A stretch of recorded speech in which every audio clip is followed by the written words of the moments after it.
to talk about Chi. Okay, so Tai Chi, it's in the name, right? Tai Chi. Chi is what I talk about when we talk about life energy. And so whenever we have the internal components of Tai Chi and I talk about song or open joints, it's so energy can flow. And energy being life energy.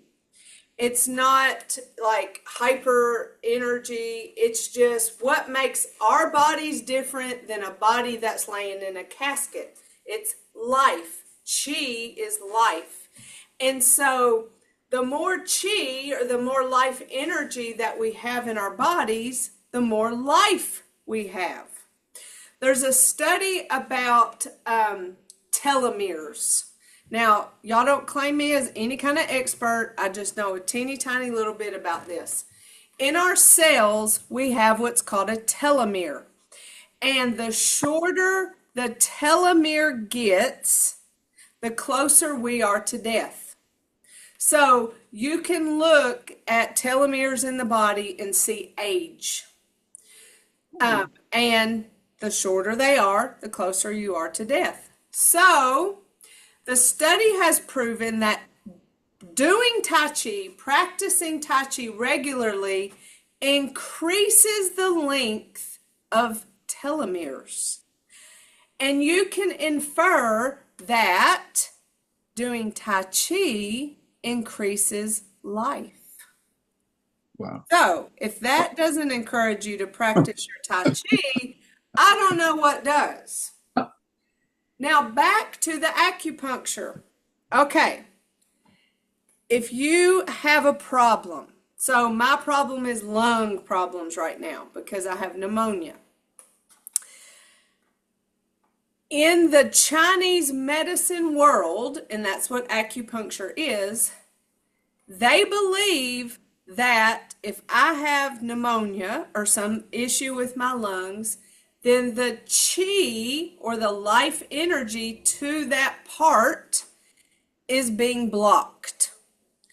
And they believe that with acupuncture, putting the needles into the spots that correspond to that body. So like this crook of my elbow is, I think he called it an L5. And you can look on the internet and there are different spots that are labeled LU and a number, and there's some all down your arms in different spots, and that's where they insert the needle and it corresponds. Now, how somebody figured that out, I don't have a clue, but somebody did figure it out.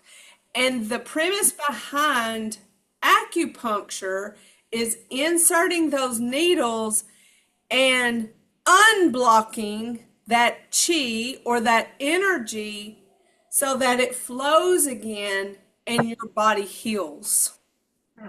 That's the story behind acupuncture.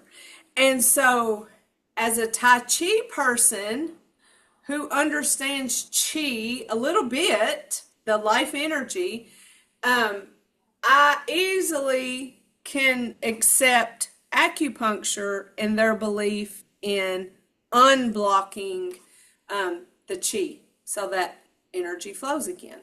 And so with the energy is life, and with life is healing of anything that we have that's going on with our bodies. So that's so cool, isn't it? That is interesting. I mean, I know that people are scared of needles. So, I mean, that is legit to be scared of needles. I'm going to start warming up, open and closing.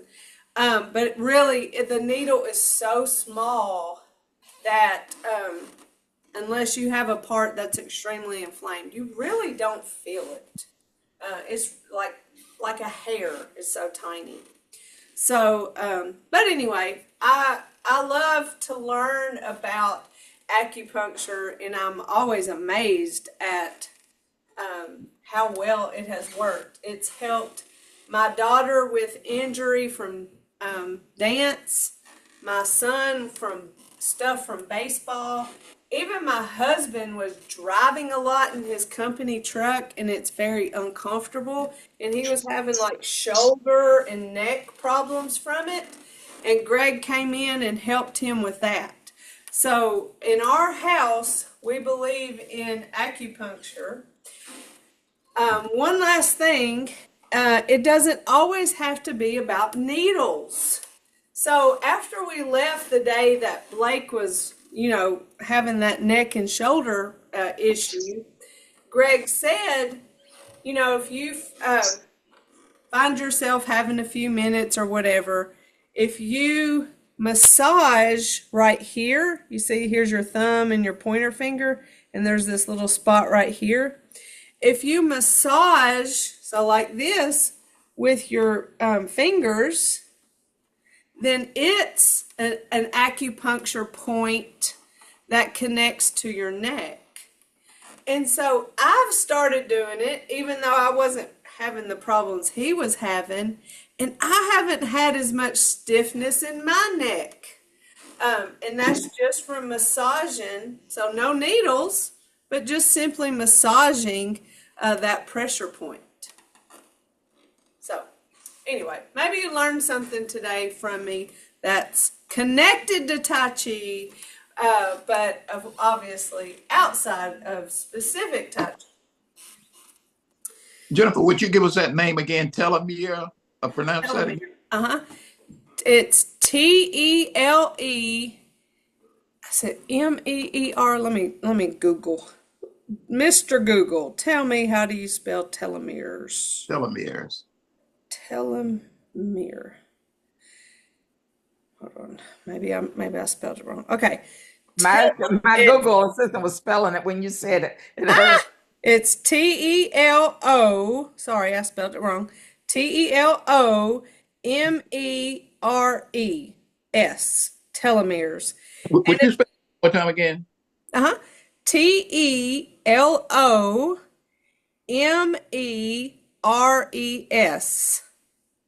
Thank you. And it says here is telomeres are protective, repetitive DNA sequences and protein structures located at the end of chromosomes. They act as caps, shielding and ends of chromosomes from degradation and ensuring the stability of the genome. Telomeres are critical for cell division and play a role in aging and cancer. Ooh, they use the big C word. So, increasing our telomeres or telomere health can be connected that way. So, it's probably other ways too besides Tai Chi. If I had to guess, it would be to get rest, a good diet, and exercise. I'm laughing because is that not always the answer? Like, how are you sleeping? What is your diet? What is your exercise? Those are like the three things that, no matter what we're going through can help us. We as a culture, we don't get the sleep that we need. Our culture is very encouraging to go, go, go, go, go, and do more, do more, do more, and it's celebrated to do more. In some cultures, it's celebrated to rest. If you think about the Hispanic culture that has a siesta, where everyone rests and everything shuts down in the afternoon for a time of rest, and that is a norm.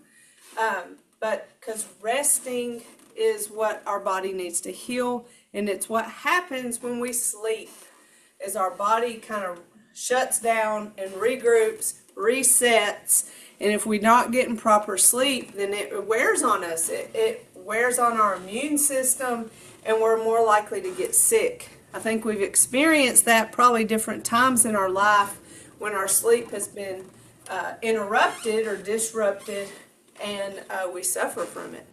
So there we go. Any other questions that I may or may not know? See, I was talking about it, didn't even know how to spell it. Well, thank you. You're welcome. And I trust you had a good weekend with your father. We We did. It was great. It was a little bit chilly. I'm a 90-degree person, and so it was more like 75 degrees. But it was great. We were able to learn a new card game called Sevens. Have you ever played Sevens? Never. Well, it's a really easy game to learn, and then you're able to use strategy. So you don't have to play by, but it's like the first person to get to 500 points loses, and that's based on how many cards you're left with at the end of each round. And but he taught me and my daughter that game, and we played like 10 rounds of it one night, and that was fun. So just easy time together, and much needed after 4 years of not seeing my daddy, y'all. Oh, where's your dad? Ma'am, Where's your dad? my daddy lives in Gulf Breeze, Florida, Uh-huh. and it is about 6.5 hours from here, which doesn't seem like that far. But when you're so busy with work and life with kids, it's crazy. And then my mom lives in Kentucky. So, it's too many things and places to go and be and do. And then, of course, I have work and I have to do rest sometimes too. I can't just go, go, go. I have a sister-in-law in Navarre. That's right outside the Gulf Bridge. Well, Gulf we went right through there as we were getting there and coming home. The traffic is crazy. It is right there. So they keep tourists all the time. Well, they can have all of them. I won't be sad if I don't go back for a while because that's too much traffic. Am I a Baxley girl or what, y'all? All right. Baxley near. Thank you, ma'am. Where is Baxley near? What larger town? Okay, do you know where Vidalia is? Uh-huh. We're about 30, 40 miles south of Vidalia, just down Highway 1. Okay. Okay. So we're, Jessup is to the east of us, Hazelhurst is to the west, Alma, and like Waycross is south of us, and then Vidalia is north of us. Okay. Okay. We're in the middle of nowhere, but we're not too far from things. Like 90 miles to Savannah, 2 hours to Jacksonville, 2 hours to Macon. Okay. So it's a good central location, but we're out in the middle of nowhere where you get to hear the birds sing, where you can hear coyotes at night. Country stuff. All right, let's do it. In our stable stance, we're breathing. You know how much deep breathing I have done in the past week, where we talked about last week, diaphragmatic breathing, and the doctor encouraging me to practice using my whole lungs for breath. So we want to be in the practice of that typically, but in sickness, it helps us heal too. In wellness, it helps keep our lungs from getting sick. So practice diaphragmatic and deep breathing. Let's start with our neck.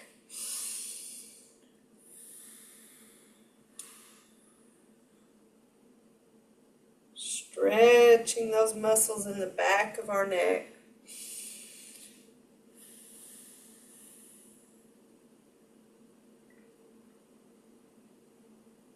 And finding your own pace with your breath, because all of our lungs are different.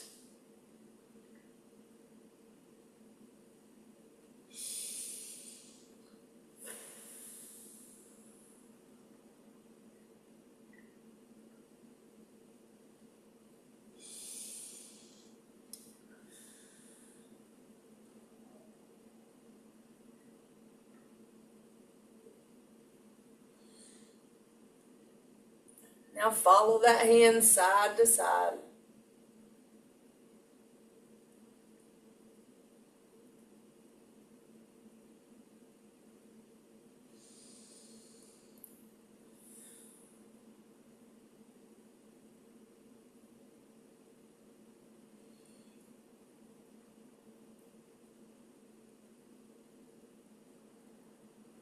Remember, not go as far as you can go, just until you feel that slight stretch.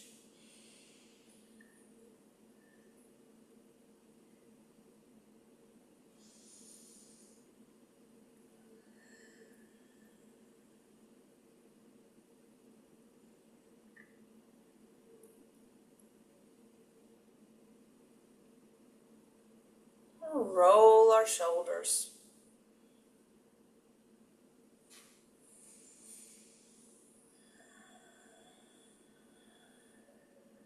Continuing to breathe.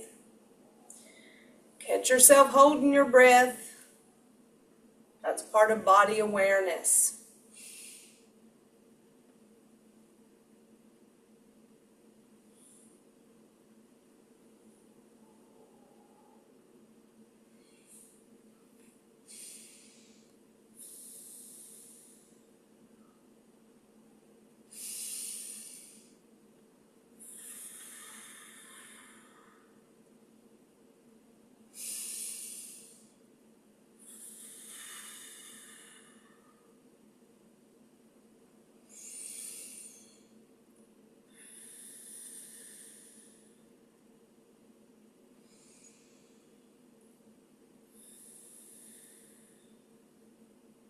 For our spine.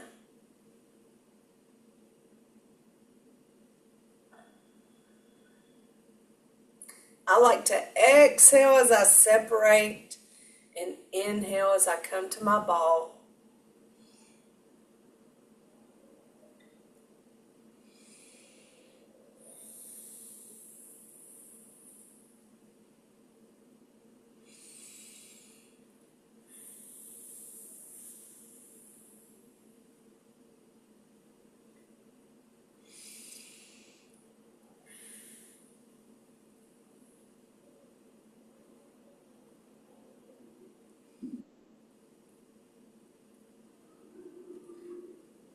Now side to side, staying within our frame,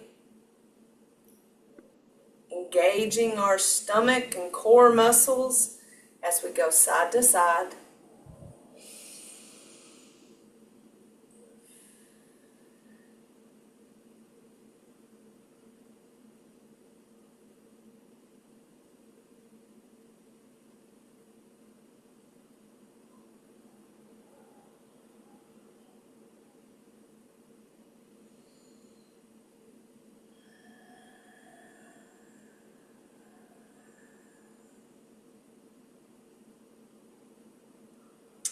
Now for our hips, remember this is when it gets a little complicated because we're holding weight on one leg. We want to remind ourselves to have good posture.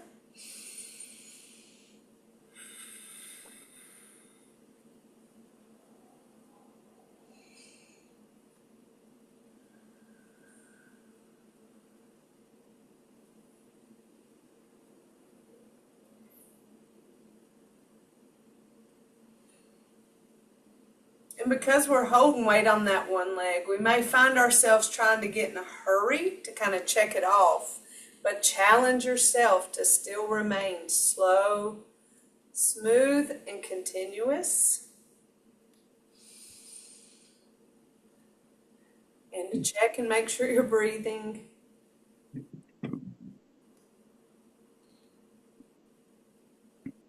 You may feel a little bit of a wobble in your foot, and that's okay. Just be conscious of your toes kind of grabbing onto the ground to help you be more stable. It's one reason why I really like flat shoes, is because I feel connected to the ground versus wearing a shoe that has a whole lot of cushion. I always feel the least stable in cushion shoes. Now they're comfortable, no doubt.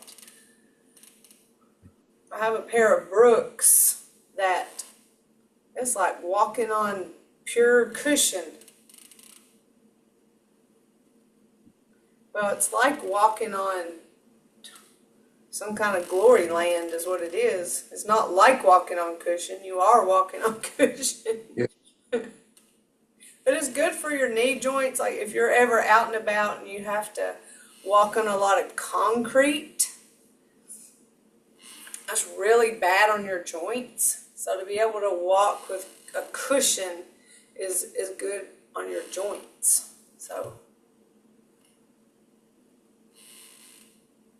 but in Tai Chi, I like really flat shoes so I can be connected to the ground.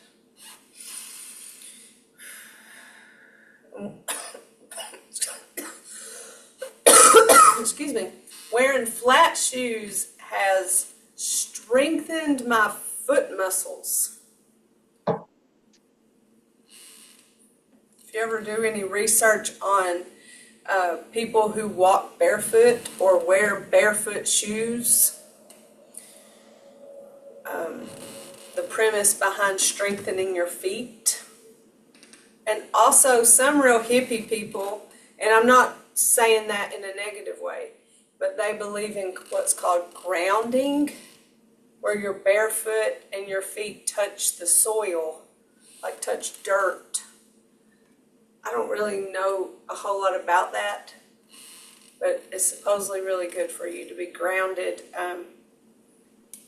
I don't know, something about ions. I'll learn about that soon enough. I'm always afraid of stepping on stickers walking through the yard.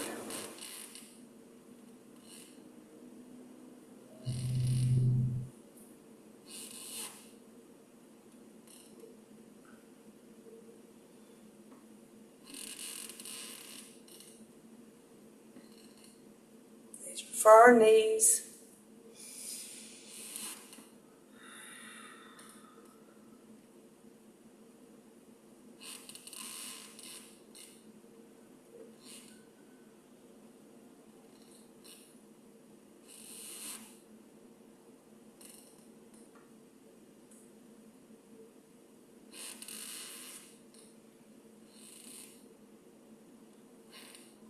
Now for our ankles. Heel toe. Oh.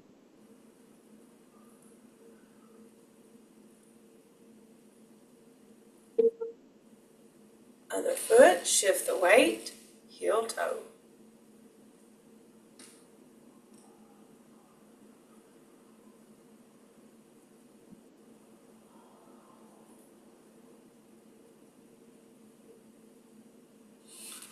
And then big toe, little toe.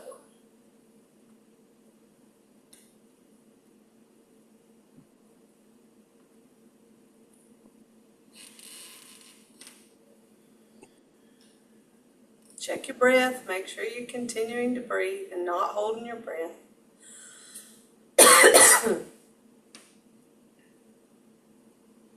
And give yourself a little shake, and we are ready to practice our Tai Chi. Remembering today that we're going to continue having more extra practice with our advanced movements, specifically peri-peri punch. Even if we just do peri-peri punch, but after that it's pretty much free. It's free and easy after that, because you just step back for block and close and step forward for push the mountain, and then come to the front for open and close. So those movements are, so easy after you learn the brush knee, play the loop, peri punch series of movements. But first, let's practice our basic 6. Remember, those are the ones I want you to leave these 16 weeks feeling really good about, feeling like you can practice and do these on your own, or at least have your poster in front of you. Mr. Hazels, did you get or Rogers, did you get the DVD working? I did. Okay, very good. Thank you so much. Yes. Hoping that did work. Yep, it worked. All right, I'm going to do it from the front. That way you can have a good reminder of what the hands look like, and then I'll turn around and we'll practice several times. Just our basic 6. Here we go. Reminding ourselves of all of our principles, specifically upright posture, weight transfer with that empty step before we transfer the weight, our pace of slow, smooth, continuous, and then keeping those joints songed or open. So not to lock joints and to keep, I say, give your armpits some air to breathe, breathing throughout. And so here we go, basic 6 and commence.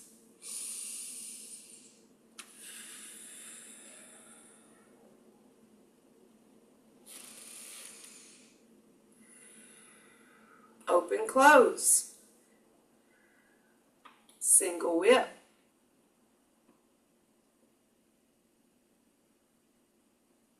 Waving hands in clouds.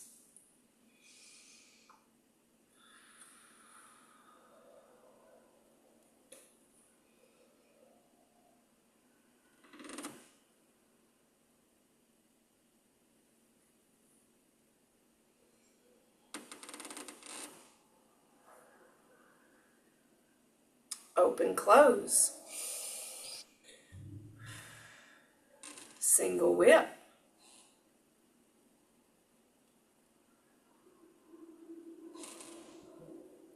Waving hands in clouds. Remember, we're counting to 6. There's 2.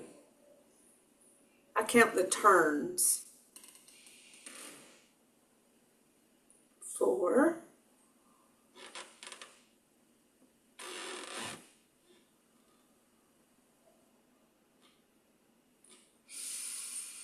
Open, close, and close it out. Any questions about those movements? All right, I'm going to turn around and we're going to do them. Follow me. Remember, we go to the right first with our waving hand or single whip and wave hands in clouds, and then we'll go to the left. And commence.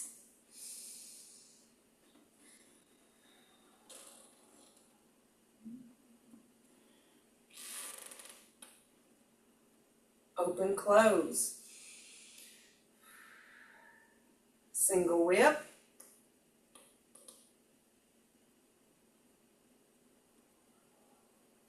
Waving hands in clouds.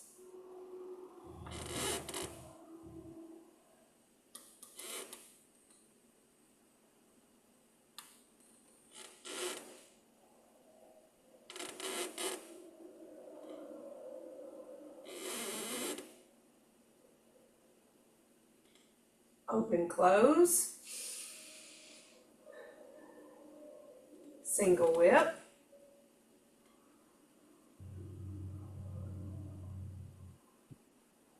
Waving hands in clouds.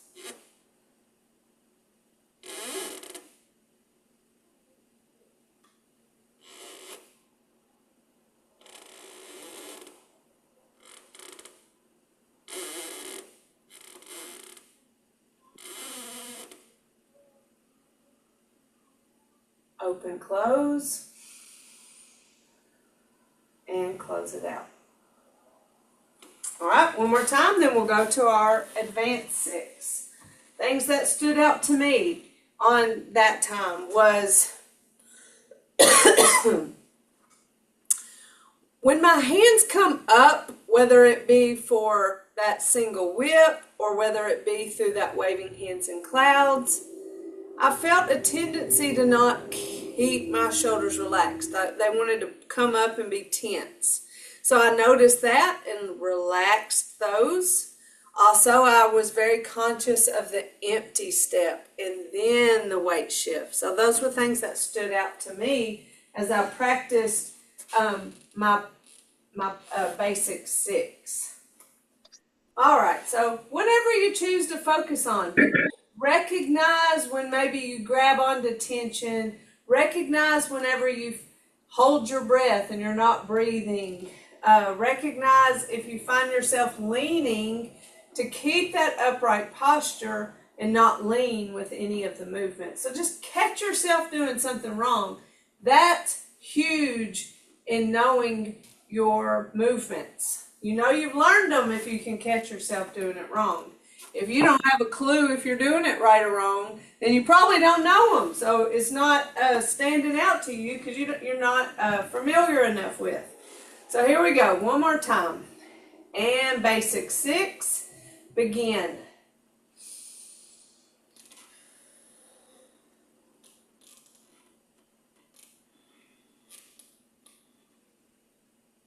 Open, close. Single whip.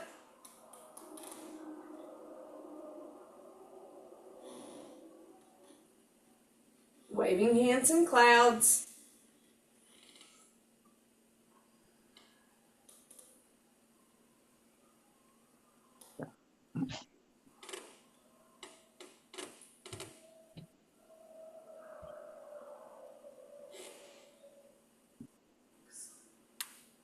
Open, close.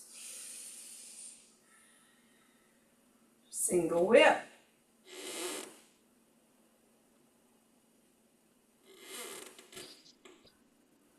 Waving hands in clouds.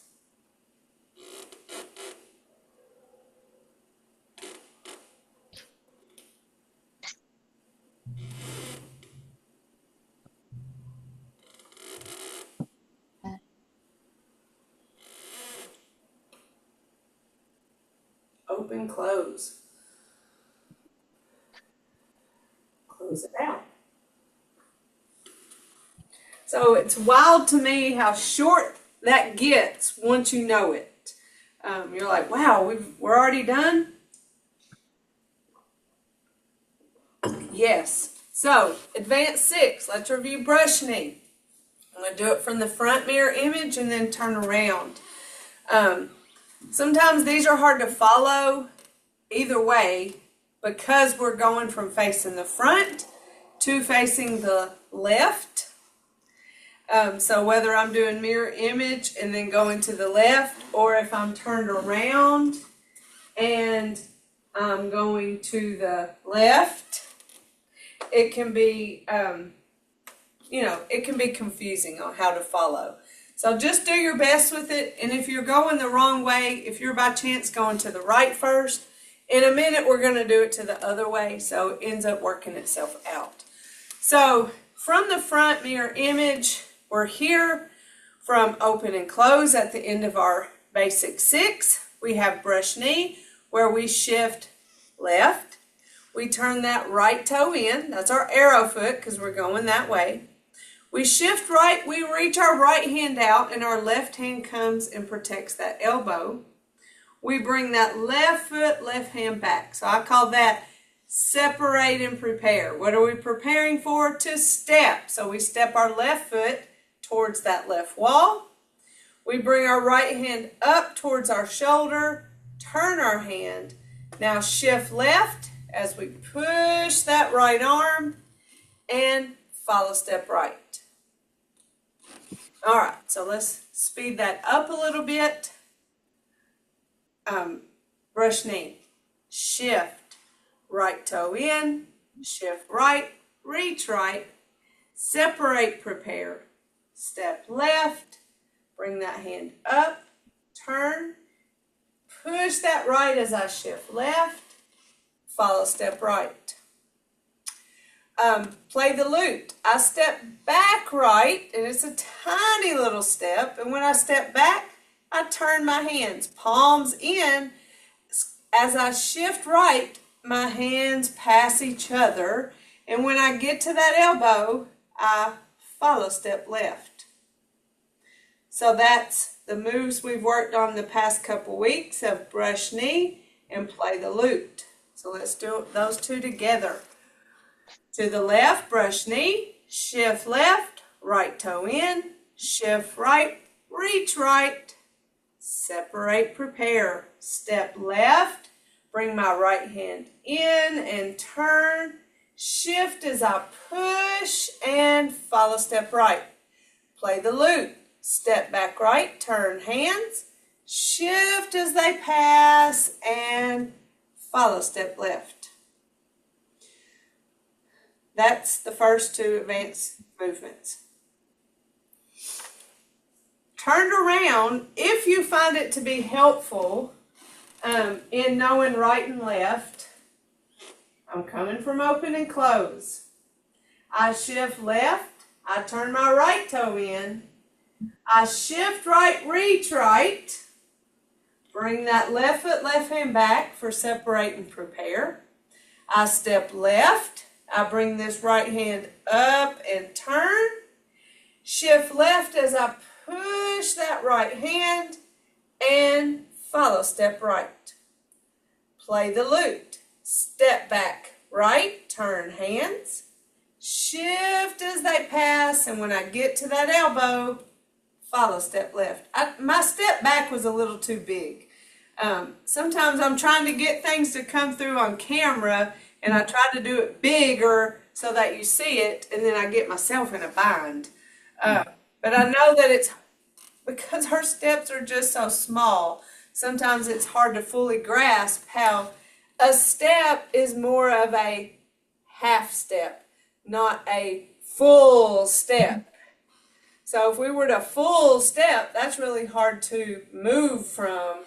But if we're here at a follow step and we have to step back, it's a half step. So we're not going very far. We shift and then again, half step. So to me, that's the most challenging thing, is to figure out that footwork of how big our steps are. They're smaller than what we realize. We're not used to stepping that small. All right, any questions about those first two moves? Do you like it mirror image or me turned around? All right, I'll just practice both and you can see both. Parry, parry, punch. All right, so we just finished play the lute, right? So our hands are here. Now, the hands passed each other and we landed at that elbow. We're getting ready to do the same exact thing again. It's just our hands are going to be set different. So what they're going to do is flip. And I think of that waffle maker at the hotel where you flip it. And now we're going to, again, that's called a parry. So our hands pass and we get to that elbow. Now we flip again, flip. And our hands pass until I get to that elbow. So that's parry, parry. You can think of it too like you're putting on gloves. Those long gloves. I don't know that men wore those gloves, but anything goes in 2025, Mr. Rogers, so we'll go with it. But you can think of putting on gloves. But it's the same move as play the lute, where our hands passed. Now we're going to flip, parry, flip, parry. The hand that's extended, it's going to become a guard. So it's already extended. All we have to do is make that loose fist and make a guard out of it. So it's parry, parry, and this hand comes down here. It used to be my back pocket, but I realized I was doing too much. So we get in our front pocket with our loose fist, and we deliver. What we get out of our pocket? Flowers, because we're delivering flowers. We're not really punching anybody. But the name is and punch. Now, why do I like flowers? Well, number one, it's a little nicer. But the way we hold our hand is as if we were holding a bunch of flowers. All I have is chapstick. That'll just be our flowers. So here, this way, not here and here. So we're not really punching people. Also, we want to kind of hover right over our wrists instead of what we're not doing is hurting ourselves by hammering down. So we kind of hover right over top and our wrists line up for the parry, parry, and punch. So we finished play the lute, Now we parry, parry, and punch. This is just our arm work. Flip, parry, flip, parry, and grab our flowers, deliver. I like to think of the words parry, parry, and deliver, or parry, parry, and punch, because there's something to do with each of the words. So if we end, play the lute, hold on. I gotta make sure I'm on the right hand. We've brushed knee, we've played the lute. Now parry, parry, and punch. Flip, parry, parry, and deliver. So I like to say the words, you can say them out loud if you want to, but I like to at least say them in my head so I capture all the parts of that movement. All right, so we here play the lute. We go flip, parry, flip, parry, separate, guard, and deliver. Parry, parry, and punch. What's going on with our feet? Well, we brush knee, we played the lute. So at the end of play the lute, we've just stepped our left foot back. We're going to take a step with that left foot because we know that follow step foot gets no weight, and it's always our foot that steps next. So we have step left, shift. So when we step left, that's when we flip those hands. When we shift left is when we parry. When we step right, that's when we flip our hands. And we shift right when we parry. We step left when we put up our guard. We shift left as we deliver those flowers. And then we follow step to put an end on the movement. So our footwork is step, shift, step, shift, step, shift, follow step. Parry, parry, and punch. So even the footwork matches the rhythm. Parry, parry, because we parry as we shift, and punch. Parry, parry, and punch. Putting it together.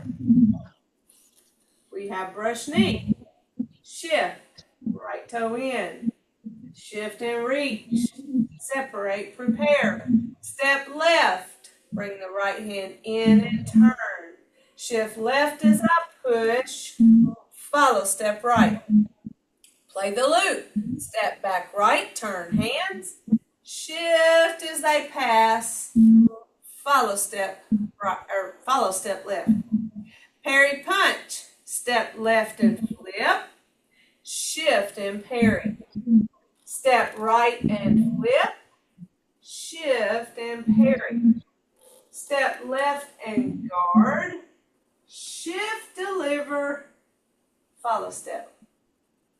How was that? It's kind of a complicated move. I think it's off rhythm because we step, shift, step, shift, step, shift, follow step. It's different than play the lute or push the mountain, open and close, or block and close. All right. So we'll practice that some more, but just to give you that hope of we're in easy land now, we have our play the lute. We have parry, parry, and punch. All right, weights on our left foot. To finish off the movement, block and close. I step back right, separate my hands. Shift as they come down to my hips. Follow step left. That's block and close. Push the mountain or push the tiger up the mountain. step left, shift as I push those hands out, follow step right. That's push the mountain. Now I'm going to the front, step right, shift and left, hands face, open and close. That's our first side of advanced movement. So let's go through it again and then we'll cool down. Advanced 6, brush knee.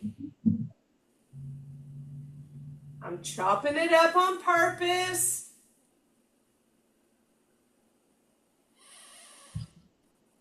Play the lute. Hairy punch.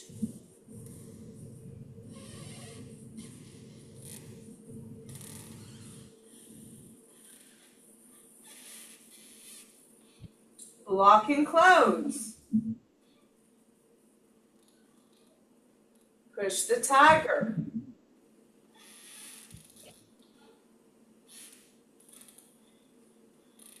Open, close. Close it out. All right, one more time. Actually, let's do basic 6 and what we know of advanced 6. Next week, we'll try it all to the other side. Well, not all of it, just our advanced 6. All right, from the top, basic 6, commence.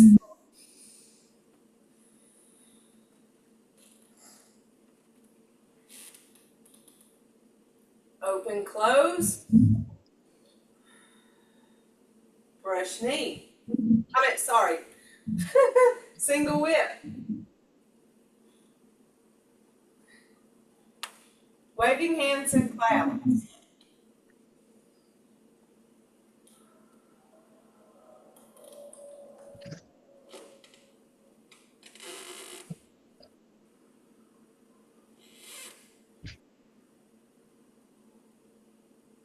Open, close. Brush knee. Golly, I said it again. Single whip. Waving hands and clouds. I'm stuck on brush knee.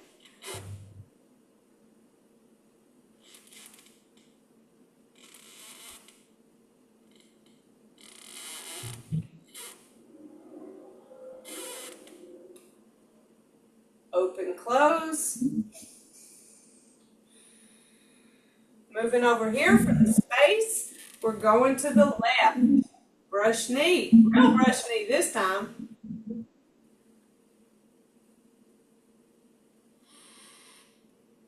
Play the lute. Parry punch.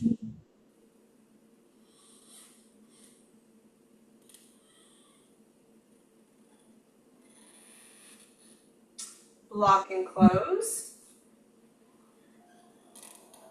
Push the tiger.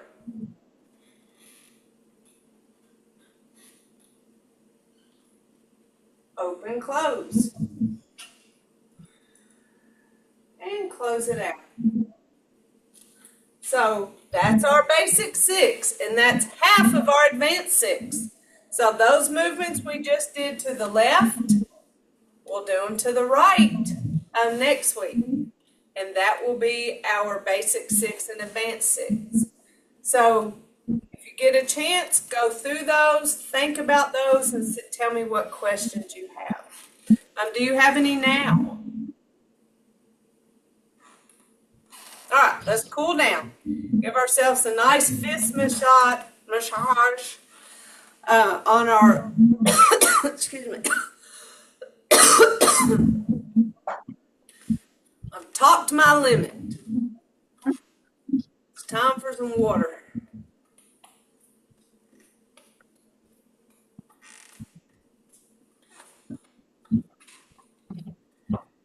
Now let's create or gather tension. Know what that feels like, and then we can let that go. So when we recognize what tension feels like being held, then we can recognize it and let it go. So that's why we intentionally gather it and then intentionally let it go, so that we're aware of what it feels like to have tension and then what it feels like to not. Big shoulder circle.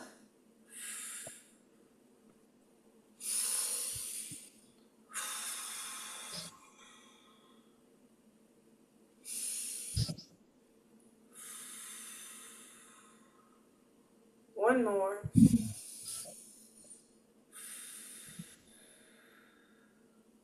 We have our right fist representing our strength, our left fingers together representing our friendship, our thumb, our humility. We put those together in mutual respect. We say namaste. Okay. Very good, y'all. Thank y'all for having an open ear and mind, and we're getting it done, aren't we? All right. Thank you. You're welcome. Y'all have a great week. Let me know if I can do anything for you. I'll be around this week. And if not, I'll see you next Tuesday. All right. Thank you. All right. Love y'all. Bye. Bye-bye. Bye.